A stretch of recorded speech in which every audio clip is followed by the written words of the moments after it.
Hey everybody, in this video I'm going to teach you how chronic sinusitis can be linked to mycotoxins or mold spores that you're not seeing in your home. And you could have these chronic sinus issues and wonder why, and why do I always have chronic sinus issues?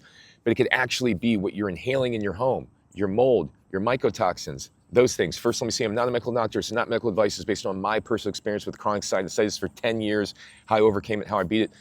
And let's get back to chronic sinusitis. There's two parts of it that people don't talk about. The one part is mycotoxins, irritants in the air, things that air quality. And when people think they have sinus issues, they just think, oh, I got a sinus infection. It must be something bacterial. It must be something like that.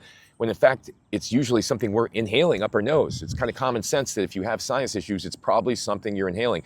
So you go, well, what could it be? It could be, particulate matter, dust.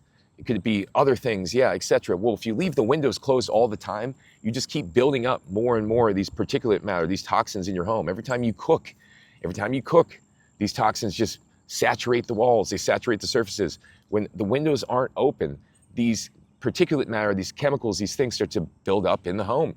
In addition, mycotoxins, okay? Mycotoxins are mold toxins.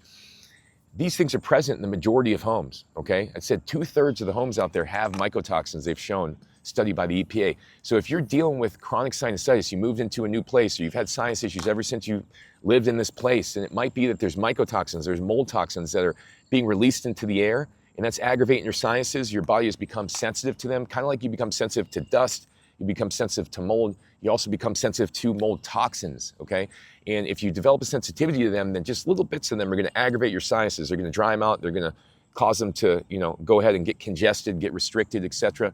So if you're dealing with chronic sinusitis, you have to check all the boxes. One would be, I gotta make sure I don't have mycotoxins in my home. I gotta make sure I'm not, keeping the windows closed 24/7. I'm not getting proper ventilation. I'm gonna make sure I'm not using fragrances and cleaning chemicals that have fragrances. I'm gonna make sure I'm properly ventilating my home multiple times per week to be able to get clean air in there, etc. These things are all critical, and if you don't deal with them, if you focus on just, oh, I got sinus issues, I'm gonna take the next antibiotic, then often it doesn't work. The only other thing it could be is it could be nasal colonization of fungus that could be causing the sinus issues to consistently be there. I've seen that as well. I saw that in myself. I saw that in other clients.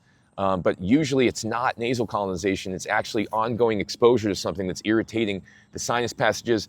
And the thing that irritates the sinus passages more than anything at all is going to be your mycotoxins, your mold spores, those things. So if you're having issues with chronic sinusitis, look into mycotoxins, okay?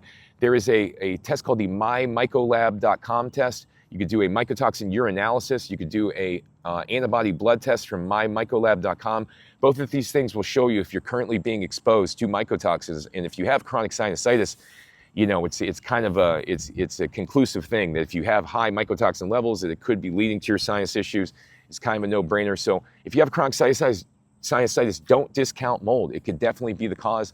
I've experienced it myself. I'd say it's the cause more often than anything. And if you have any questions, reach out to me. Go to my website, endsickness.org. I got hundreds of articles, hundreds of videos on there. Take care.